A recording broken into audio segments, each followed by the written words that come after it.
Hello guys, welcome to my YouTube channel PCS सब। तो कैसे हैं आप लोग? आज हम लोग बात करेंगे various local names of slash and burn agriculture के बारे में। यानी स्लैश एंड बर्न एग्रीकल्चर का विभिन्न स्थानों पर विभिन्न नाम है, उसे विभिन्न नामों से जाना जाता है। उन नामों के बारे में जानेंगे और साथ ही साथ जानेंगे वो कौन सा स्थान है जहाँ पर इसका ये नेम है। तो सबसे पहले आइए जानते हैं कि स्लैश एंड बर्न एग्रीकल्चर होता क्या है। तो जनरली इस टाइप का एग्रीकल्चर जो होता है वो नोमैडिक पीपल या ट्राइबल एरिया में प्रैक्टिस किया जाता है। या तो नोमैडिक पीपल करते हैं या तो ट्राइब्स इसको प्रैक्टिस करते हैं। इसमें होता क्या है कि एक ट्रैक्ट ऑफ लैंड को क्लियर किया जाता है। मान लीजिए कोई ज़मीन है, यहाँ पे फॉरेस्ट है, जंगल है, उस जंगल को क्लियर किया जाएगा, यानी वहाँ से उसको काटा जाएगा। उसके बाद काटने के बाद वहाँ पर खेती शुरू होगी। तो कुछ समय तक खेती होगी। धीरे धीरे खेती होने के कारण उस एरिया की जो फर्टिलिटी है वो डाउन हो जाएगी। फर्टिलिटी यानी उर्वरता डाउन होने के कारण, उर्वरता कम होने के कारण जो उस एरिया की उत्पादकता है यानी प्रोडक्शन उस एरिया की बहुत ज़्यादा कम हो जाएगी। तो जब इस तरह की कंडीशन जनरेट होने लगेगी तो ट्राइब्स या नोमैडिक पीपल उस जगह से मूव कर जाएंगे, वहाँ से आगे बढ़ जाएंगे। फिर से एक नए ट्रैक्ट ऑफ लैंड, मतलब कि नए फॉरेस्ट को, नए जंगल को क्लियर करेंगे और वहाँ पे एग्रीकल्चर करेंगे और फिर वहाँ पे अपना अनाज उगाएंगे। फिर धीरे धीरे जैसे जैसे वहाँ की उर्वरता यानी फर्टिलिटी कम होने लगेगी तो उस एरिया को भी छोड़ देंगे, फिर आगे बढ़ जाएंगे। तो इस टाइप के एग्रीकल्चर को, जहाँ एक बार फॉरेस्ट लैंड को क्लियर किया जाता है, एग्रीकल्चर किया जाता है, फिर जब उसकी फर्टिलिटी डाउन हो जाती है, जैसे प्रोडक्शन डाउन हो जाता है, तो फर्दर आगे मूव कर लिया जाता है। तो इस टाइप के एग्रीकल्चर को हम लोग स्लैश एंड बर्न एग्रीकल्चर के नाम से भी जानते हैं। और जो एक और बहुत फेमस नेम है that is jhuming cultivation, jhuming cultivation के नाम से भी जानते हैं। लेकिन कुछ इसकी रीजनल और लोकल नेमिंग है जिसके बारे में आपको पता होना चाहिए। कभी कभी मैच द फॉलोइंग के रूप में या डायरेक्ट पूछ लेता है, तो प्लीज़ इसको ध्यान दे के सुनिएगा, ये आपके लिए बहुत ज़रूरी है।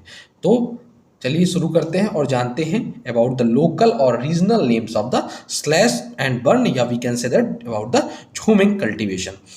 तो आइए जानते हैं स्लैश एंड बर्न एग्रीकल्चर के वेरियस लोकल और रीजनल नेम्स के बारे में। तो झूमिंग कल्टीवेशन भी बोलते हैं स्लैश एंड बर्न एग्रीकल्चर को, जैसा कि हम लोगों ने जाना। तो इसका जो है विभिन्न नेम रखा गया है, विभिन्न नाम है स्थानों पर, तो उसके बारे में आइए जाने। तो झूमिंग नाम स्वयं जाना जाता है नॉर्थ ईस्टर्न रीजन में। नॉर्थ ईस्टर्न रीजन जो है, जो पूर्वोत्तर का भारत है, वहाँ पे कई जगहों पर इसे झूमिंग नाम से जानते हैं। स्पेशली जैसे असम हो गया आपका, मेघालय हो गया, मिजोरम हो गया और नागालैंड। तो असम, मेघालय, मिजोरम और नागालैंड वाले हिस्सा में इसे किस नाम से जानते हैं? इसे हम लोग झूमिंग के नाम से जानते हैं। नेक्स्ट अगर मैं बात करूँ मणिपुर वाले रीजन में, देखिए नॉर्थ ईस्ट में एक और जगह रह गई थी मणिपुर। तो मणिपुर वाले रीजन में इसे पाम लऊ नाम से जानते हैं। किस नाम से जानते हैं? पाम लऊ। अगर मैं बात करूँ छत्तीसगढ़ के स्पेशली बस्तर प्लेटू वाले रीजन और अंडमान और निकोबार आइलैंड के वाले रीजन में, अंडमान एंड निकोबार आइलैंड जो कहाँ लाई करता है?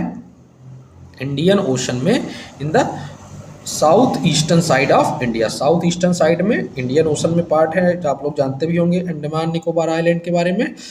और बस्तर प्लेटू वाले रीजन में इसे किस नाम से जानते हैं? दीपा नेम से। किस नेम से? दीपा। अगर मैं बात करूं एमपी यानी मध्य प्रदेश के बारे में, तो इसे बेवार या दहिया नाम से जानते हैं। बेवार या दहिया के नाम से जानते हैं मध्य प्रदेश में। पोदू और पेंडा नाम से इसे कहाँ जानते हैं? पोदू और पेंडा नाम से इसे जाना जाता है आपके आंध्र प्रदेश में। आंध्र प्रदेश वाले रीजन में इसे पोदू या पेंडा नाम से जानते हैं। आंध्र प्रदेश कह लीजिए, तेलंगाना वाले रीजन में तो इसे किस नाम से जाना जाता है? पोदू या पेंडा। नेक्स्ट इस पम्मा दाबी आर कोमन। अगर मैं बात करूं पम्मा दाबी या कोमन नाम से इसे उड़ीसा में जाना जाता है। कहाँ जाना जाता है? पम्मा दाबी और कोमन नाम से उड़ीसा में। नेक्स्ट इस कुमारा। कुमारा के बारे में अगर मैं बात करूं तो कुमारा नाम से इसे जाना जाता है वेस्टर्न घाट पर। कुमारा नाम से कहाँ जाना जाता है? वेस्टर्न घाट पर। नेक्स्ट इज वलरे और वल्टायर। वलरे और वोल्टायर नाम से इसे जाना जाता है साउथ ईस्ट राजस्थान में। कहाँ? साउथ ईस्ट राजस्थान यानी दक्षिण पूर्वी राजस्थान में इसे वलरे या वोल्टायर नाम से जानते हैं। ही नाम से जो है झूमिंग कल्टीवेशन को कहाँ जाना जाता है, हिमालयन बेल्ट में, हिमालयन रीजन में, जो हिमालय वाला रीजन है वहाँ पे इसे किस नाम से जानते हैं, खी नाम से। नेक्स्ट इज कुरुआ, कुरुआ नाम से इसे जानते हैं आपके झारखंड वाले रीजन में, झारखंड वाले रीजन में किस नाम से जानते हैं, कुरुआ। पोनम, पोनम आपने ओनम सुना होगा, ओनम त्यौहार मनाया जाता है केरला वाले रीजन में, तो पोनम नाम से इसे जानते हैं केरला में। एमपी में से और 3 नाम से जानते हैं, कौन कौन से, मसान, बीरा, पेंडा। तो एमपी में इसके कई नाम हैं, चाहे मसान बोलें, चाहे बीरा बोलें, चाहे पेंडा बोलें, चाहे बेवार बोलें, चाहे दहिया बोलें। तो बेवार, दहिया, मसान, बीरा, पेंडा एमपी का नाम है। पूनम कहाँ का है, केरला के। तो ये तो कुछ थे इम्पॉर्टेंट जो लोकल नेम्स हैं, रीजनल नेम्स हैं स्लैश एंड बर्न एग्रीकल्चर के भारत में। तो प्लीज़ इसको ध्यान दे के पढ़िएगा। अगले वीडियो में मैं वर्ल्ड के बारे में बताऊंगा कि slash and agriculture, burn agriculture जो है ये वर्ल्ड में डिफरेंट नाम से भी जाना जाता है। जैसे मलेशिया में कुछ इसका अलग नाम है, ईरान वाले सेंट्रल एशिया रीजन में इसका कुछ अलग नाम है। तो उसके बारे में हम लोग अगले वीडियो में बात करेंगे। तो ये इंपॉर्टेंट चीज़ है, इसको आप लोग प्लीज़ ध्यान दे के पढ़िए, ये आपके प्रीलिम्स पर्सपेक्टिव से बहुत ही इंपॉर्टेंट है। ठीक।